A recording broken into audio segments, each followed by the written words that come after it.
Please welcome from Pittsburgh, Sarah Rose.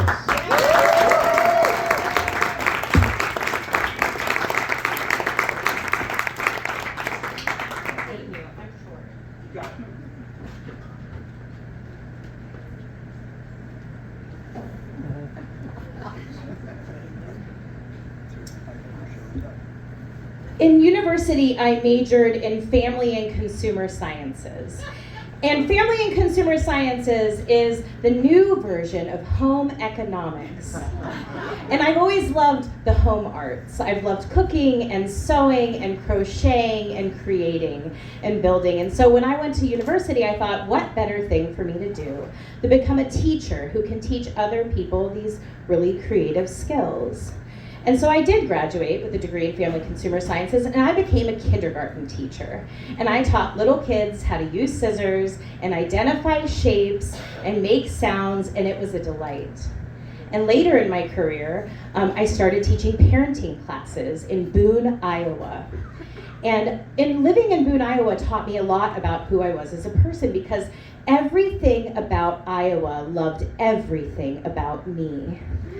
Meaning they valued all of my skills, and I was very popular.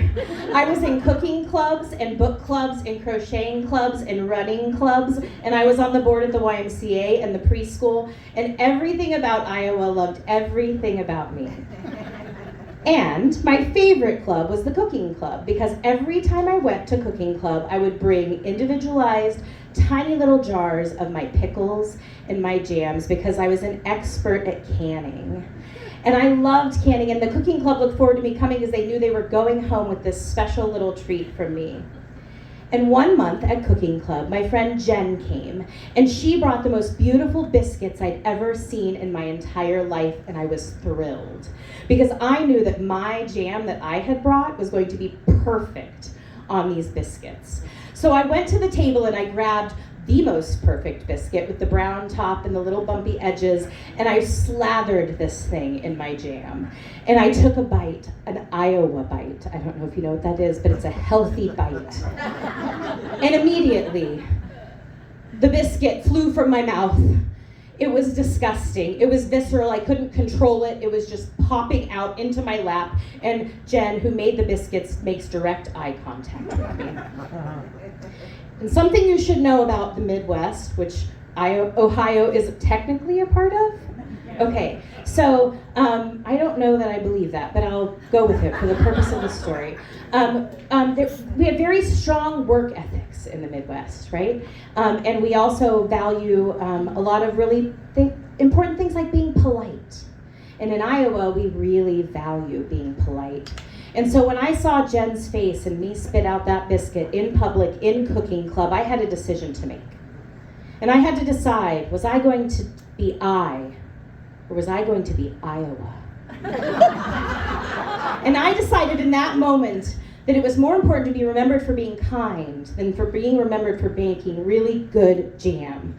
So I said, no one eats the jam. It's been rancid, throw it away. So everyone took their biscuits that were slathered in my jam, and they threw them all in the trash. And I saw this look of relief come over Jen's face. And afterwards, she came up to me and she just profusely thanked me for saving her ass. And I said, oh, you're welcome, and it just felt so good, because in Iowa, I had built this community. I went to all these clubs and I'd found my family. So when I got word that I was moving to Pittsburgh, I was devastated, because Pittsburgh. And I moved there in February, which looks an awful lot like today. And it was ugly and pretty awful. And my clothes weren't right for Pittsburgh. I had a lot of cardigans, and it didn't really help me in making friends. And I pouted a real long time. And then I decided to stop pouting and to do what I did best, which is to build things and make things and sew things and create things.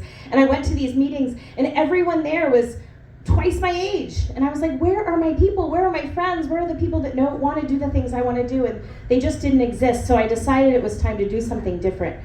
And I donated all those cardigans, every single one.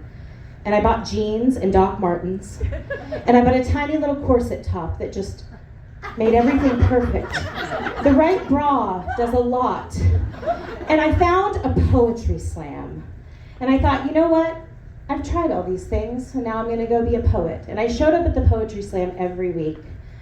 And one day, finally, after weeks of going to the poetry slam, a woman named Alicia came up to me. And she said, I really like your outfit. And I tried to be nonchalant. But something you should know about me is I'm very chalant. And I could not control myself. And so I was like, oh, well, I can tell you where I got it. Do you want to know the name? I can show you the size. I can show you the tag. I can show you where I got it. Oh, we can go shopping together. Do you want to go shopping together? She's like, well, like, here's my number. Like, maybe we can write a poem. And I'm like, okay, that's good too. Yeah. I'm cool. I'm fine with it. And so a couple of days later, she sent me a text. And I was giddy. And her text read, have you canned? Shut up, have I canned? Absolutely, I have canned. And in my head, I'm like, how kismet is this? Alicia, my new best friend, is asking me, have I canned? I instantly say, yes, of course. I'm from Iowa. She instantly says, oh, cool. How long have you been doing it? And I was like, since I was a teenager. She's like, well, how much do you charge? And I was like, oh, nothing. Like, I just do it for my family and friends for free. And she's like, oh. And then she didn't respond, and I was like, oh, okay, it's fine. Don't be too nonchalant. And so I just waited just a little bit, just so that like I could appear like I wasn't too anxious to be her friend, but I am a canning nerd. I'm like canning how you are with harmonicas, okay? Like, I'm into it. And so in my mind, Alicia and I, we're best friends. We're in the kitchen. We've got the bubble poppers and my grandma's canning wash and the little toppers. And I'm like, and we're listening to Taylor Swift, okay? And we are best friends. And another day goes by and she doesn't message back.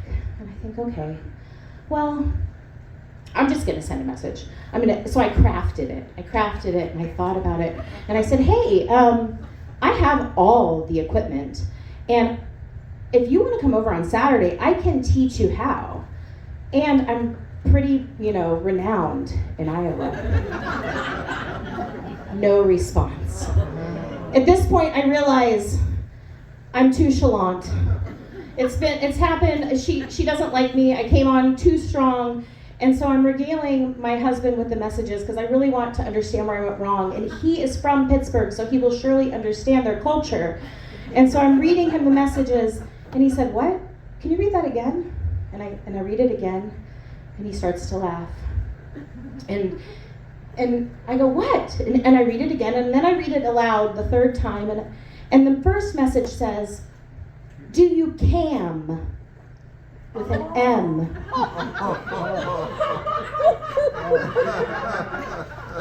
Now, you may not know this because I didn't, that there's a very distinct difference between camming with an M and canning with an N. And I'll tell you now, for those in the audience who don't know, camming is video sex work. Don't be ashamed if you didn't know. I didn't either. So then upon rereading this thread of messages, I have now told my new best friend Alicia that I've been doing video sex work since I was a teenager for free for my family and friends.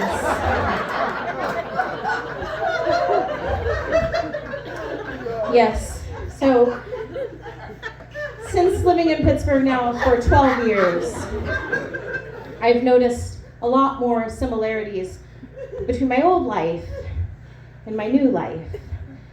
One of the things that hasn't changed is I really, truly still believe in polite conversation. So I've decided that if I ever run into Alicia again, that I will tell her that we have a lot in common and we can still be best friends. We both love poetry. We both have strong work ethics. We both like tedious, hard-working tasks.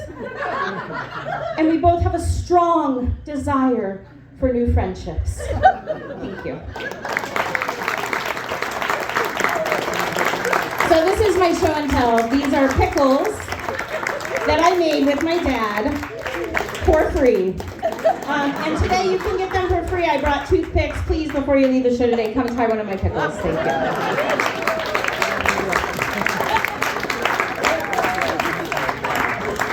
One more time for Sarah Rose, 5 foot tall on a pair of red Doc Martens.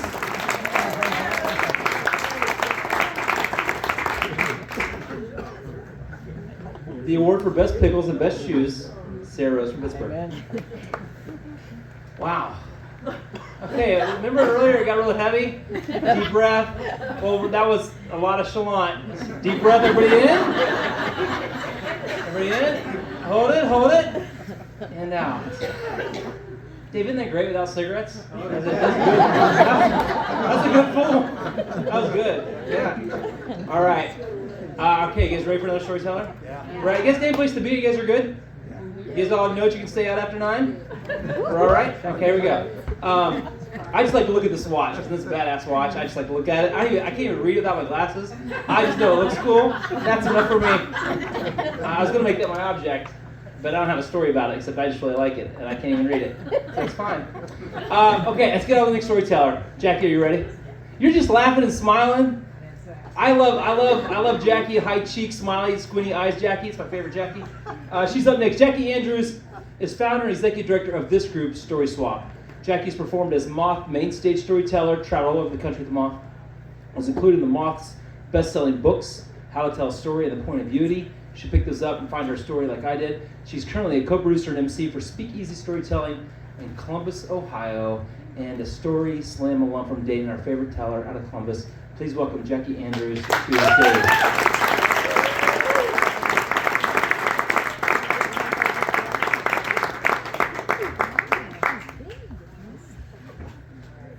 So I didn't know if I needed to fill out a form, because if you ever go to a science fair and you have a live animal there, you have to have a form filled out about that.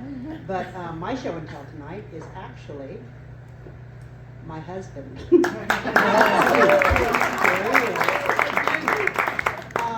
I wanted to tell a story about him because I have spent more than half my life with this man.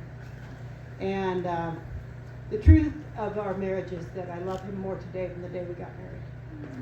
And that journey through this part of our life and walking hand in hand has been something.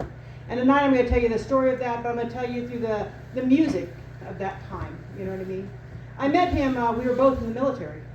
And we had just gotten back from war. We ended up in Maryland, and I was a captain, he was a lieutenant. We were not supposed to be having a relationship, but we would sneak off at lunchtime and come back with sweat dripping down our neck. And that was our first song. Pat Benatar's Let's Give Him Something to Talk About. And I'm going to tell you that nobody in that class was surprised when a couple years later we got married. And I remember dancing with him to Have I Told You Lately That I Love You. And in every time that song has come on in the last 32 years, he looks me in the eye and he holds out his hand and we get up and we dance. In the grocery stores, in the restaurants, in the streets, we have never not danced to that song. And we moved to Dayton with my daughter, and we had 2 little kids. And my daughter went off to college, and we wanted to leave Dayton and move out to the suburbs, and we would drive around in this minivan with these 2 little kids, and we put in this little Sesame Street tape, right? Mm-hmm. And it would say, we have 5 people in my family. And we'd play it over and over, and to this day, I can sing the entire Sesame Street cassette, okay?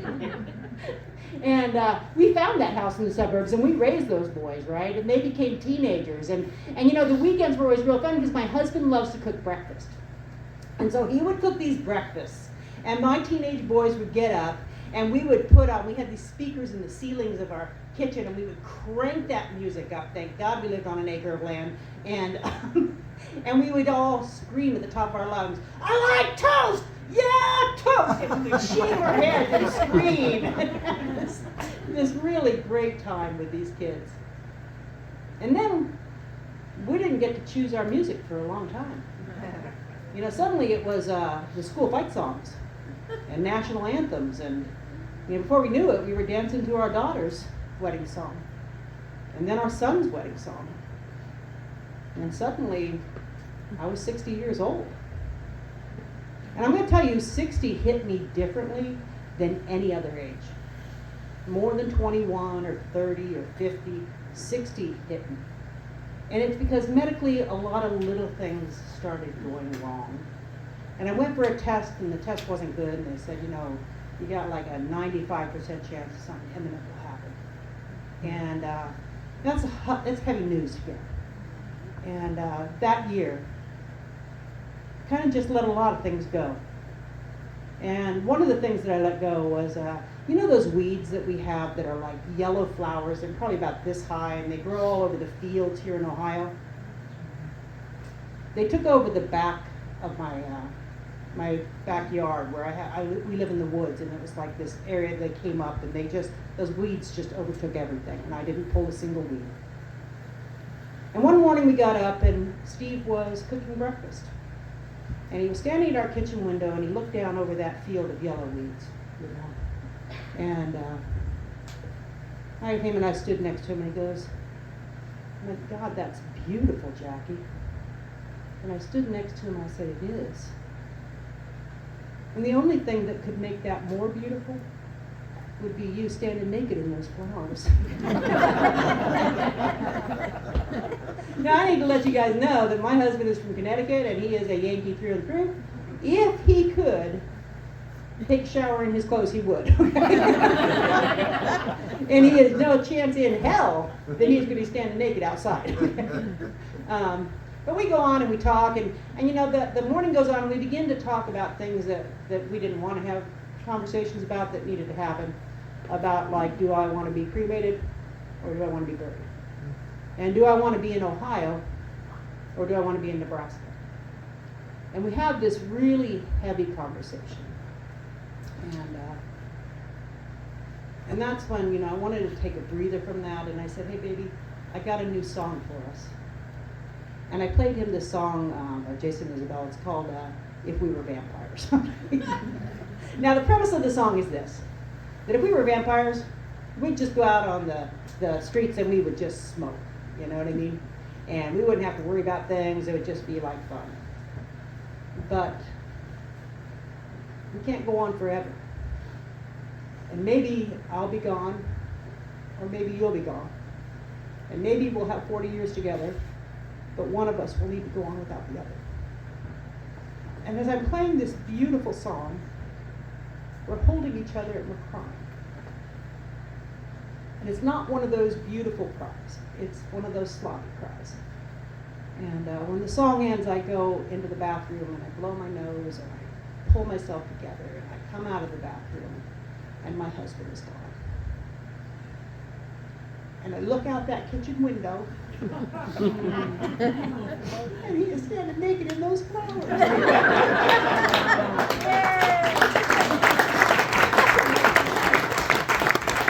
One of the most beautiful things I've ever seen.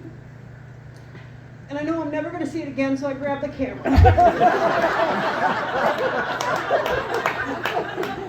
And I get my phone and I take some pictures of him, and it's beautiful. And I'll always remember this, but what I didn't remember is that it's hooked to the Google Home.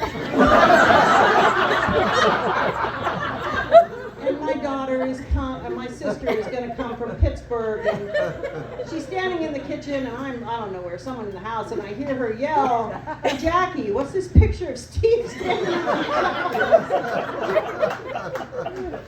And I come in and I explain to her the scenario. And she said, I got an idea, Jack. Come outside. So we go outside, and she whips off her shirt. She goes, take some pictures of me standing out in the flowers. She goes, now you take off your shirt. So I whip off my shirt. She goes, take some pictures of you standing. We're not from New England. So I take pictures of me standing in the flowers. And she says, I got an idea on this. Well, a week or two later, we go to Pittsburgh, and it's my husband's birthday. And he wants to see a Pittsburgh Pirates game with my brother-in-law, Jay, And when we're in Pittsburgh, my sister is a fabulous host, right? And she knows it's Steve's birthday. So she does the birthday cake, she does all these things, and then she brings out a present that looks a lot like a photograph. It's wrapped, right? Steve opens it up, and there's this beautiful picture. It's a picture of Steve standing naked in the flowers, and my sister standing naked in the flowers, and me standing naked in the flowers. And my brother-in-law, who was not going to do this, has Putin's body with his face photoshopped.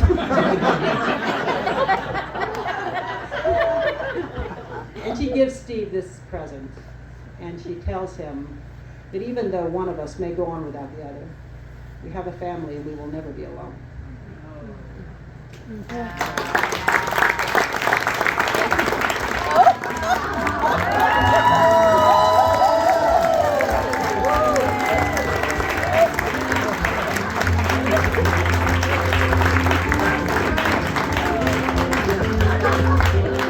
Sweat the long term rest you're in. Oh, life home to your skin.